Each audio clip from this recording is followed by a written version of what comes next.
خالد توفيق بيشرح كل فلسفة كل فيلسوف على لسان الفيلسوف ده نفسه بخفة دم وحوارات لطيفة جدا مش هتحس معاها بأي ملل. الكتاب الثالث بقى هو كتاب مدخل إلى الفلسفة لدكتور إبراهيم النجار.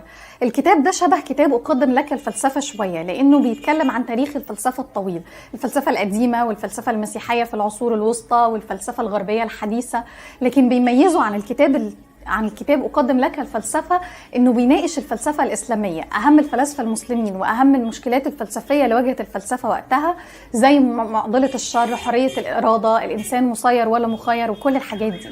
بيميزوا حاجة كمان، وهي إنه بيناقش فكرة الأساطير، إزاي الأساطير اللي كانت قبل أي فلسفة والأفكار الخيالية اللي عند الإنسان البدائي كانت هي السبب والبذرة اللي خلت الإنسان أساسا يتفلسف وإنه يطرح أسئلة فلسفية. كل ده بطريقة ممتعة وبسيطة ومش هتحس معايا بأي كلكعة. الكتاب الرابع بقى هو كتاب تبسيط الفلسفة للدكتور رجب بطبوس. الكتاب ده مختلف بقى عن الكتب اللي بتناقش تاريخ الفلسفة. الكتاب ده بيناقش المواضيع اللي مهتمة بيها الفلسفة، المجالات اللي بتناقشها الفلسفة، زي مجال الأخلاق، زي مجال الفن، وأهم الأسئلة اللي بتطرحها الفلسفة في المجالات دي تحديدا. الكتاب مختلف شوية، لكن برضو بيتقدم بطريقة بسيطة جدا وسهلة جدا، وغرضها ان هي توصل للناس اللي لسه بادئة تقرأ فلسفة وتعرف عنها. الكتب اللي فاتت دي كلها كتب صغيرة نسبيا، من 100 صفحة لأقل من 200 صفحة. نيجي بقى الكتب كبيرة شوية، لكن برضو متقدمة بطريقة بسيطة وسهلة وممتعة. الكتاب الرابع هو كتاب عزاءات الفلسفة لألان دو بوتون. الكتاب ده 320 صفحة تقريبا، وبيتكلم عن موضوع مختلف تماما عن المواضيع اللي اتكلمت عنها الكتب اللي فاتت. الكتاب بيتكلم عن المواقف الصعبة والأحباطات اللي ممكن نتعرض لها في حياتنا، ازاي الفلاسفة اتعاملوا معاها، ازاي فلاسفة زي سقراط وأبيكور ونيتشه وشوبنهاور كانوا بيتعاملوا مع المواقف والمحن اللي بيمروا بيها في حياتهم من خلال فلسفتهم، وازاي ان احنا ممكن نتعامل مع المواقف دي برضو لما تقابلنا في حياتنا بفلسفة وحكمة زي حكمة الفلاسفة بالظبط.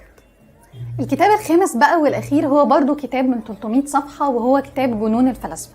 الكتاب ده بيتكلم عن 8 فلاسفة هم تقريبا روسو وراسل وفوكو وهايدجر وسارتر ونيتشه وشوبنهاور وتقريبا فيتجنشتاين. الكتاب بيناقش الحياة الشخصية والعاطفية لكل فيلسوف من دول، والتصرفات الغير أخلاقية اللي كانوا أحيانا بيرتكبوها، والتصرفات التانية اللي كانت بتكون غير منطقية لفلاسفة بحكمتهم.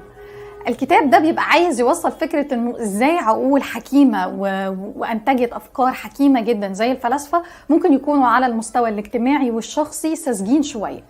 الكتاب ممكن يكون مش مفيد قوي في الناحية الفلسفية او ما بيتعمقش في فلسفة كل واحد فيهم، لكن معرفة بالحياة الشخصية بتاعتهم بتكون زي تمهيد للدخول في فلسفتهم.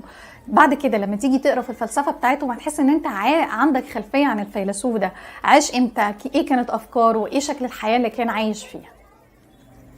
بس كده، دي اسهل وابسط كتب فلسفة ممكن تقراها. لسه في كتب تانية كتير بتتكلم عن الفلسفة بطريقة بسيطة وسهلة، فلو مهتمين بالموضوع ده وعايزين ترشيحات تانية قولوا في الكومنتات. ولو في مجال تاني مثلا حابين نعمل فيديو عنه برضو عن كتب مبسطة ليه او كتب سهلة ليه برضو قولوا، واعملوا لايك وشير وسبسكرايب، واشوفكم الفيديو الجاي.